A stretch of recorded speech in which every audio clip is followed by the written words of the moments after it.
Bonjour, bienvenue dans la première édition de Movie, le magazine des solutions hydrogène. Décarbonation des transports, de l'industrie, des bâtiments, l'hydrogène offre déjà des solutions concrètes et opérationnelles. Dans ce numéro, découvrons deux technologies clés, l'électrolyse qui permet de produire de l'hydrogène à partir de molécules d'eau et la pile à combustible qui produit de l'électricité à partir d'hydrogène. Et je vous propose de découvrir leur application concrète dans le domaine de la mobilité. Reportage. Un des principaux enjeux aujourd'hui pour l'hydrogène, c'est la décarbonation de l'industrie. En région parisienne, une usine fabrique des électrolyseurs qui permettent de produire cet hydrogène en grande quantité. Nous sommes à l'usine d'Areva H2Gen aux Ulis. Cette PME qui développe des électrolyseurs illustre parfaitement le développement industriel de notre filière. Allons en parler avec Pascal Pevinski. Bonjour Pascal. Bonjour Stéphanie. Alors Areva H2Gen est une PME de la filière hydrogène en plein développement. Tu peux nous rappeler le cœur de métier ? Bien sûr, Areva H2Gen c'est une entreprise qui développe, conçoit, fabrique et vend donc des générateurs d'hydrogène par électrolyse de l'eau, à partir donc d'eau et d'électricité. Et puis la technologie que l'on emploie, c'est de la technologie à membrane échangeuse de protons, c'est-à-dire de la technologie dite PEM. Alors sur l'électrolyse, on va en savoir un petit peu plus tout à l'heure avec un de tes experts qui va nous en parler. Et puis ça tombe bien, il en sait beaucoup plus que moi. Donc si on revient sur ce que vous fabriquez, les équipements, c'est destiné à qui ? Alors ces électrolyseurs sont utilisés donc pour produire de l'hydrogène décarboné, puisque l'hydrogène industriel est un secteur qui est très fortement émetteur de CO2. Et donc si on produit cet hydrogène à partir d'énergie renouvelable, à partir d'électricité verte, alors on a décarboné cet hydrogène. Et puis ensuite, il y a le marché de la mobilité, et donc nos générateurs d'hydrogène peuvent être installés sur des stations-service à hydrogène. On va voir tout à l'heure un équipement impressionnant que vous terminez d'assembler. Cet équipement, il va partir où ? Alors cet équipement, il est destiné à une station-service de poids lourds. C'est un électrolyseur qui fait 140 normomètres cubeurs et qui va produire l'hydrogène qui sera ensuite distribué dans des poids lourds qui eux-mêmes font du tri et de la collecte de déchets. Vous n'êtes pas tout seul pour concevoir et fabriquer ça. On a énormément de sous-traitants qui vont nous construire les briques intermédiaires que nous allons finir d'assembler en fait ici dans nos ateliers aux Ulis. Eh bien merci Pascal et on va en parler tout de suite avec l'un d'entre eux. Merci Stéphanie. Philippe Grasset, bonjour. Votre société Onex a beaucoup contribué à la réalisation de cet équipement assez impressionnant. Vous pouvez nous en dire un petit peu plus ? Oui, bien sûr. Bon, tout d'abord, une rapide présentation d'Onex. Onex œuvre dans la chaudronnerie depuis plus de 40 ans. Pour répondre à votre question, oui, Onex a contribué sur son métier à la fabrication de cet équipement, dans la réalisation des réservoirs sous pression, et de la mise en skid de l'ensemble. La mise en skid étant le positionnement des réservoirs sur un châssis en intégrant l'ensemble des équipements, les éléments de mesure de débit, de température, de pression, avec toute la connexion des tuyauteries, quoi. Et qu'est-ce que vous apporte votre collaboration du coup avec une entreprise comme Areva H2Gen ? Nous sommes historiquement positionnés sur le marché de la pétrochimie, où il est essentiel de prendre le chemin des énergies renouvelables telles que l'hydrogène. Donc c'est éminemment stratégique et c'est essentiel pour notre avenir. Merci beaucoup. Merci. Le principe de l'électrolyse est plutôt simple, mais la mise en œuvre est complexe. C'est pour cela qu'Areva H2Gen collabore avec des spécialistes du sujet. Parlons-en avec Pierre Millet. Bonjour. Ça fait de nombreuses années que vous collaborez avec Areva H2Gen.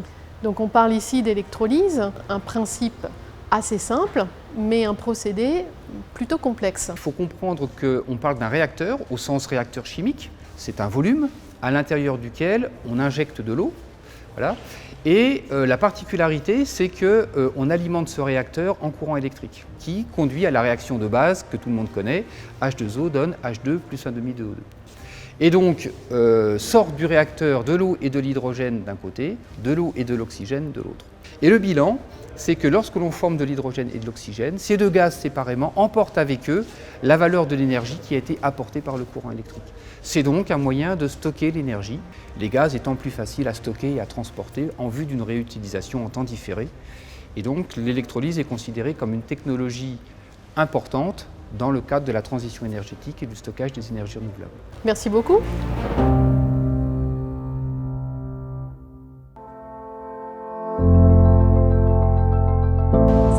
appareil à moi fonctionne au gazole. L'hydrogène pourrait être une alternative avec la pile à combustible. Allons dans le sud de la France rencontrer un des principaux acteurs de cette technologie.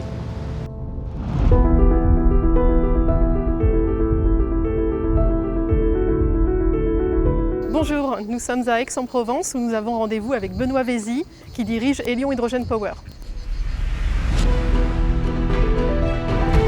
Bonjour Benoît. Bonjour Stéphanie. Alors Elion Hydrogen Power, c'est 20 ans de R&D dans la pile à combustible. Tu nous en dis quelques mots ? Oui, effectivement, Elion Hydrogen Power, c'est 20 ans de développement de technologie, pile à combustible, technologie d'électrolyse. Et en fait, ces développements dans un mode R&D nous ont permis aujourd'hui de passer un nouveau cap, qui est le cap de l'industrialisation. C'est-à-dire qu'en fait, on va passer aujourd'hui avec des capacités industrielles qui nous permettent de faire 800 stacks par an pour nos clients. Alors avec ce nouvel équipement qu'on voit juste derrière nous, vous avez franchi un cap. Effectivement, c'est typiquement le type d'outil qu'on utilise maintenant, qui est un outil d'assemblage de cœur de pile. Donc ça nous permet effectivement d'avoir des cadences importantes par rapport à ce que nous faisions avant avec des presses manuelles, des systèmes de montage, d'assemblage manuel. On est capable d'avoir des coûts réduits sur la fabrication de ces équipements-là et on est capable d'apporter une qualité, donc une fiabilité pour nos futurs clients. Et donc ces cœurs de pile, ces stacks, ils sont destinés à quels usages ? Alors en fait, les piles à combustible qu'on conçoit et qu'on vend sont destinées en fait à des applications plutôt dites de forte puissance, avec des applications d'une part stationnaires, c'est-à-dire des générateurs électriques temporaires comme des groupes électrogènes, mais aussi des applications de mobilité lourde comme le train par exemple ou comme des bateaux. Donc cette technologie-là permet effectivement de décarboner à un moment donné des énergies existantes qui sont à base de diesel par exemple. Très bien. Et vos objectifs à terme ? En fait, Elion Hydrogen Power aujourd'hui, c'est une volonté de prendre une place dans la transition énergétique, c'est-à-dire l'utilisation d'un hydrogène propre pour fabriquer de l'électricité avec une technologie qui elle-même est propre. Donc une place très importante sur la chaîne de valeur hydrogène. Merci Benoît. Merci.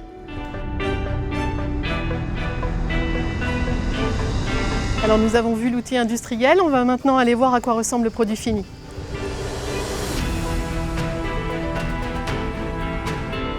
Bonjour Franck. Bonjour Stéphanie. Alors on a vu que Elion Hydrogen Power industrialise ses solutions hydrogène. On est justement devant un de vos équipements, tu nous le présentes ? Alors vous trouvez ici ce qu'on appelle chez nous le Fuel Cell Rack, qui est en fait une brique technologique composée de 4 stacks, un compresseur d'air, et c'est cette brique que l'on industrialise pour atteindre jusqu'à 2 MW dans un conteneur 40 pieds. Franck, 2 MW dans ce type de container, c'est pour quels usages ?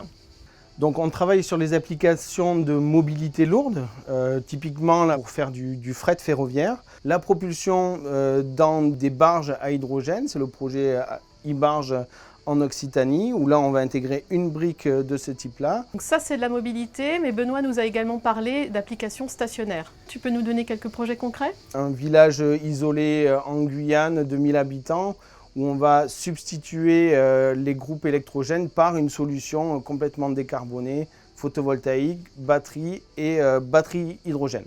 Très bien. Et des applications pour de l'alimentation temporaire ?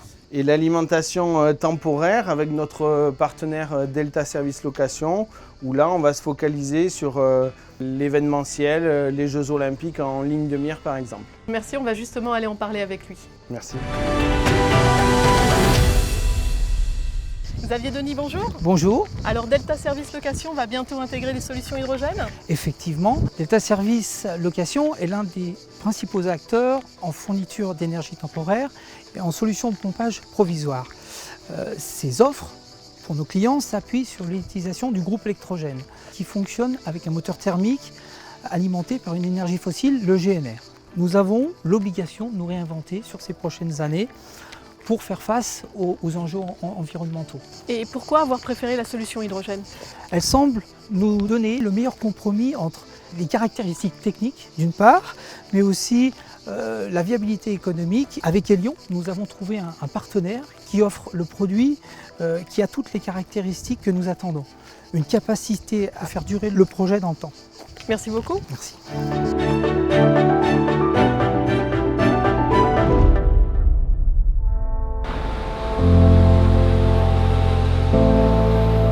Rouler à l'hydrogène, c'est rouler zéro émission. Découvrons ensemble une compagnie de taxi qui n'utilise que des véhicules à hydrogène.